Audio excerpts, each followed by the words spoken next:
30% की आबादी है हिंदुओं की हिंदुस्तान में, 22% से उनको खतरा कैसे हो सकता है? हमें नहीं पता किसको क्या चाहिए, हमें रोजगार चाहिए। और ऐसा नहीं है कि अगर हमारी संख्या है तो हमें नहीं मिलेगा।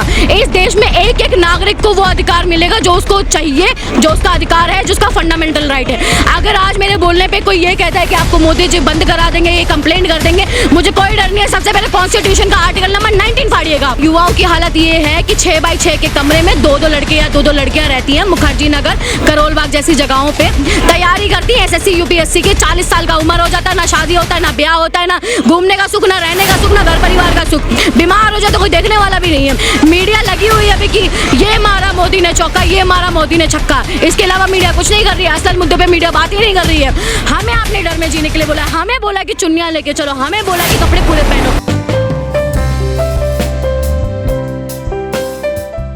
इन्होंने जिनको हायर किया हुआ है वो लोग हैं जो इतना मेंटली इतने वीक थे कि इनकी सॉफ्ट इन्फ्लुएंसिंग से इतने इन्फ्लुएंस हो चुके हैं। उनके हिसाब से हिंदू खतरे में। 78% की आबादी है हिंदुओं की हिंदुस्तान में, 22% से उनको खतरा कैसे हो सकता है?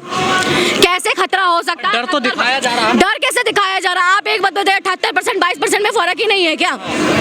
आपने ये बस एक डराने का, धमकाने का, एक दिमाग में मैनिपुलेट करके, उनको सॉफ्ट इन्फ्लुएंस करके आपने ये चीजें पैदा की है उनके दिमाग में कि उनका जो धर्म है वो खतरे में है, हिंदुत्व जो है वो खतरे में है। सनातन धर्म इतना पुराना है ना, इतना पुराना है, उस टाइम पे कोई उसके जीरो गिनते गिनते आप गूगल पे ठग जाएंगे। मैडम, आप तो अपना भविष्य देख रहे हैं, आप जैसे तमाम लोग हैं, कुछ लोग हैं, लेकिन जो लोग मंदिर मस्जिद या हिंदू धर्म चाहिए, उनकी बड़ी संख्या है ना देश में। उनकी बड़ी संख्या है तो उसके लिए कुछ नहीं कह सकते। हमें नहीं पता किसको क्या चाहिए, हमें रोजगार चाहिए। और ऐसा नहीं है कि अगर हमारी संख्या है तो हमें नहीं मिलेगा। इस देश में एक एक नागरिक को वो अधिकार मिलेगा जो उसको चाहिए, जो उसका अधिकार है, जो उसका फंडामेंटल राइट है।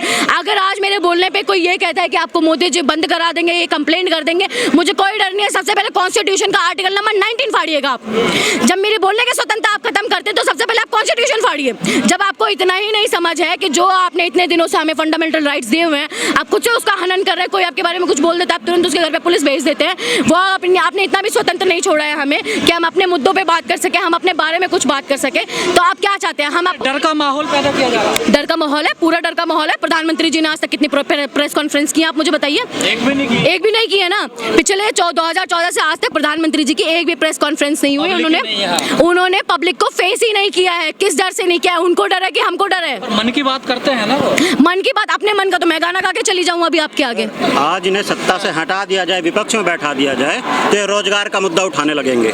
आज ये सत्ता में है तो हिंदू धर्म का मुद्दा उठा रहे हैं। जिस दिन ये विपक्ष में बैठेंगे, ये खुद ही सिलेंडर लेके सरकारों के रवैये खासकर ऐसे ही देखिए, चाहे राज्य सरकार हो या विपक्ष हो, सब। देखिए, ये डेमोक्रेसी है। डेमोक्रेसी में एक विपक्ष में होता है और एक सरकार चला रहा होता है, और ये जरूरी है। कंपटीशन हमेशा हेल्दी रहना चाहिए। मोदी सरकार जाएगी, कोई और सरकार आएगी, मोदी सरकार रहेगी, कोई और सरकार विपक्ष में रहेगी, कोई दिक्कत नहीं है। बस दिक्कत इस चीज से, हमें सरकार से लेना देना नहीं है, युवाओं को हमें लेना देना है अपने रोजगार से। आप युवा किस तो चलना चाहिए। सरकारों के रवैये तो वही है ना। सरकार सबके रवैये वही नहीं है। जो विपक्ष में बैठे हुए फिर वो कमजोर बैठे हुए हैं। मतलब आप हमारी बात ही नहीं पहुंचाना चाहते हैं। आप सिर्फ अपनी कुर्सी को देखना चाहते हैं कि आपकी कुर्सी कहां तक बच सकती है। विपक्ष तो अपने आप को नहीं बचा पा रहा है, वो खुद डरा हुआ है। तो आप खुद बताइए फिर। अब इसमें ये जो इन्होंने डेमोक्रेसी को ऑटोक्रेसी में कन्वर्ट कर दिया है, आप उसका मुझे बताइए कि इसका जिम्मेदार आप कौन है? युवा तो नहीं है ना, बैठी हुई सरकार पिस रहा है। फिर युवा बहुत पिस रहा है। युवाओं की हालत ये है कि 6x6 के कमरे में 2-2 लड़के या 2-2 लड़कियां रहती हैं। मुखर्जी नगर, करोल बाग जैसी जगहों पे तैयारी करती है एसएससी यूपीएससी की। 40 साल का उम्र हो जाता है, ना शादी होता है, ना ब्याह होता है, ना घूमने का सुख, ना रहने का सुख, ना घर परिवार का सुख। बीमार हो जाए तो कोई देखने वाला भी नहीं है। इतने दिन तैयारी करने के बाद उसका एज लिमिट खत्म हो जाता है, फिर वो क्या करता है? डिप्रेशन में मर जाता है। उसके बाद कुछ नहीं होता है। सबसे ज्यादा आपको मैं बताऊं तो इंडिया में सबसे ज्यादा मेंटल डिप्रेशन है इस टाइम पे। हैप्पीनेस इंडेक्स में हम सबसे नीचे के पायदान पे आते हैं। आप ये सोचिए, पर कैपिटा इनकम के नाम पे हम जीरो पे बैठे हुए हैं।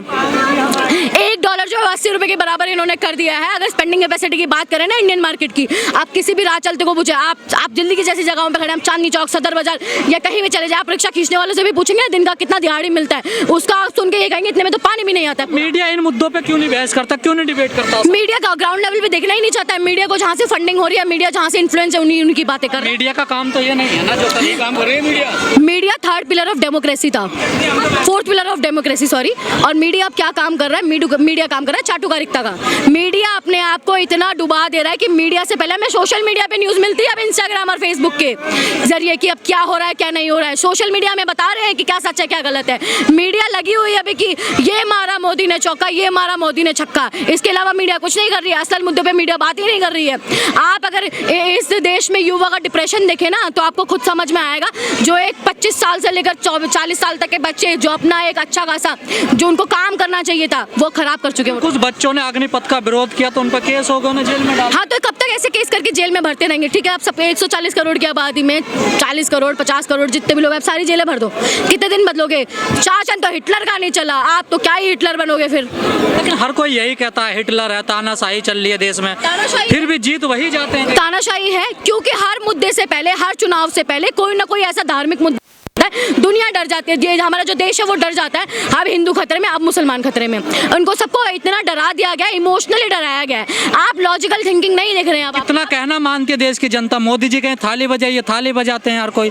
मोदी जी कुछ कहे तिरंगा। ये देखिए कि हमारे देश की जनता जो है वो अपनी एक जो उन्होंने पोस्ट दिया है मोदी जी को, उसको लेके कितना ट्रस्ट करती हैं और उस चीज़ का मोदी जी कितना गलत फायदा उठा रहे हैं। आप कहा तिरंगा लगाइए, सबने तिरंगा लगाया। सबने तिरंगा लगाया, हर किसी ने खुशी से लगाया, देखने में भी बढ़िया लग रहा था कि हर घर पे तिरंगा लगा हुआ है। लेकिन आप ये बताइए कि हमारे जज्बातों के साथ खेला जा रहा है कि नहीं जा रहा है? हम आप पे इतना विश्वास करके हमने आपको वो जीत दी है, हमने आपको वो, उसके बाद आप ऐसी पॉलिसीज बना रहे हैं, ऐसी ऐसी योजनाएं बना रहे हैं जिनका ओढ़ पेड़ ही नहीं है, जो लिंक ही नहीं होती कहीं से कहीं तक। देश की जनता चाहती है कि बेरोजगारी पे बोलेंगे मोदी जी लाल किले से, लेकिन उन्होंने कुछ नहीं बोला। मोदी जी ने अपनी सिर्फ बढ़ाइयाँ की, उन्होंने अपने नाम की एक माला जपनी थी, वो माला जप के वो चले गए। मोदी जी को अगर देखना होता तो वो कमीशन रिव्यू कराते। मोदी जी को अगर देखना होता तो फिर जितना भी ये अनएम्प्लॉयड यूथ है इनसे बात करने की कोशिश करते। आप सबसे नहीं बात कर सकते, आप इनका कोई रिप्रेजेंटेटिव बुला। महिलाओं के सम्मान पे फोकस दिया उन्होंने। महिलाओं का क्या सम्मान? आप दिल्ली में 9 बजे के बाद निकल के देखिए, आप निकल के देख लीजिए। आप हर उस चौराहे पे जहाँ से लड़कियाँ गुजरती हैं वहाँ पे आप महिलाओं के सम्मान और उनकी सुरक्षा की बात कर लीजिए। दिल्ली पुलिस तो गवर्नमेंट, सेंट्रल गवर्नमेंट के अंदर आती है ना, आप उनसे पूछ लीजिए कि कितनी पेट्रोलिंग हो रही है, क्या हो रहा है क्या नहीं हो रहा है। मुखर्जी नगर में लाइब्रेरियाँ हैं जो ना रात को 10 बजे बंद करा दी जाती थी क्योंकि इतना डर था कि कुछ हो जाएगा लड़कियों के साथ। हमें आपने डर में जीने के लिए बोला, हमें बोला कि चुन्नियाँ लेके चलो, हमें बोला कि कपड़े पूरे पहनो।